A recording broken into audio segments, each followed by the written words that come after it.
2, Java 2. Just kind of go through the questions real quick and then show you my app and talk about some of the code. So what are your thoughts on content providers? I think they are tough to code. I think they provide some value, but as far as adding the code and stuff, and maybe it's just because um, we're learning this, but it's definitely tough to code and figure out and how all the pieces work and such. What advantages, disadvantages? I think the most biggest advantage of this is that you can access data or give the ability to access data, certain data, and not all the data, so you can keep your data safe. And you can also allow this to be accessed from other apps, which is also an advantage. Um, the only disadvantage that I see is there may be some code that somebody wants, but it's not implemented into the content provider, therefore they can't get it. So that would definitely be a negative, but if you're not one to give that information up, then that's just their loss and not necessarily a disadvantage. But I think the other disadvantage would be that it takes a little bit more to code. But maybe in the long run, maybe that's okay, depending on the data structures that you've got going on. What would you have done differently? Well, I don't know if I would do anything different because I don't know how to do anything different.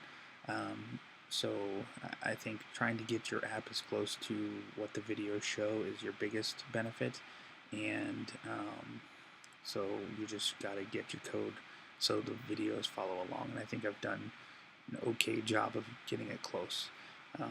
List a few things that could use more clarification. I think the more videos, the more outside links, the more inside links that you can provide definitely will help. I think this is tricky to understand, and I think I look at the Android documentation and stuff, and for whatever reason, it just seems too open sourcey for me, if that's a word. Basically, I feel like I'm still reading. I don't know, just I feel like I'm still not getting it when I just read the stuff. I like to see things, and I think Apple does a good job of their documentation where they kind of show things on how certain things work. And maybe that's just me. I don't know. Different learning curves, whatever. As far as my app goes, I'm running the emulator because something's going on with my phone. I don't know what's going on. So I've decided to run it on here. But basically, when you put in a zip code here, we can back this out. And I'll just use my zip code. I was testing it just a minute ago just to make sure that it was working. When you do a search, it's going to go through the service and pull the JSON data. Once it pulls it, it's going to display the weather data for the current day, which in this case it should be Tuesday. There it is.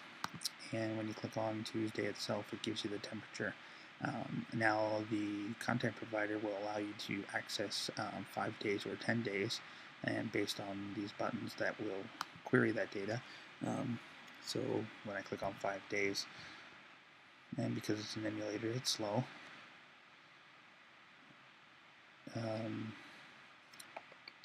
There we go. We'll see the 5 days worth of weather details. Now I'm only pulling 2 or 3 pieces of the JSON, which is the temperature, the weather details, and the day itself. There's a whole bunch more that I could pull, but this is what I've designed the app to pull. But I think on this next week, week 3, I may have to get some more data in here so I can make it make sense with the other activities. So as far as my code goes, just show you real quick the expandable list adapter, which is basically how my list is set up. It's set up to basically have a header and then the data inside of it. And this is, instead of using like a scroll view, you can use this to kind of maximize space. It's kind of cool. I got it on androidhive.info. It's on there. It's a tutorial. This is the link.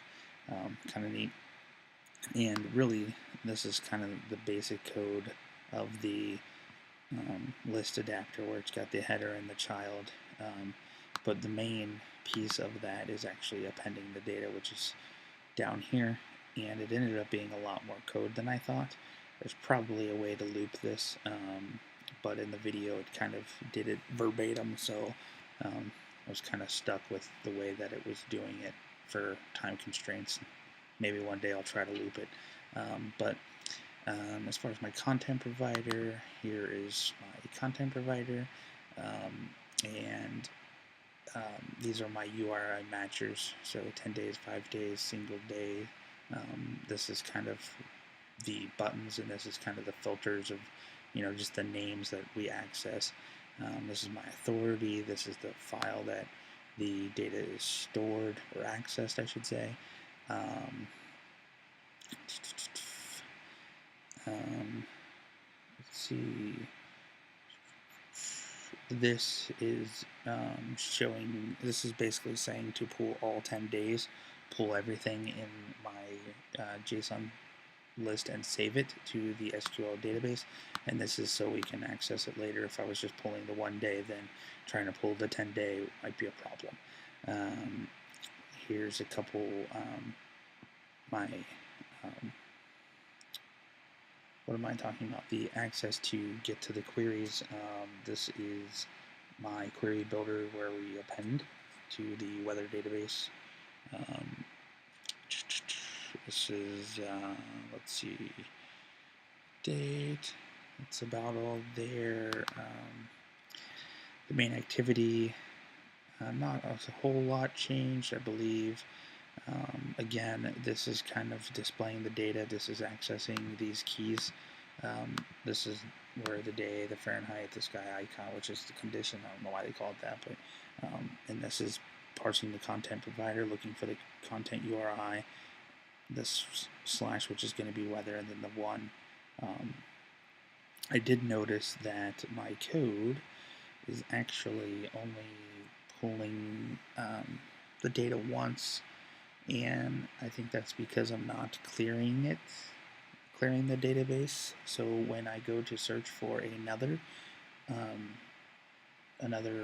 zip code, it's not actually deleting the old database and adding a new one, and that might be my inability to know about SQL databases, but that's something that I'm going to have to figure out for next week.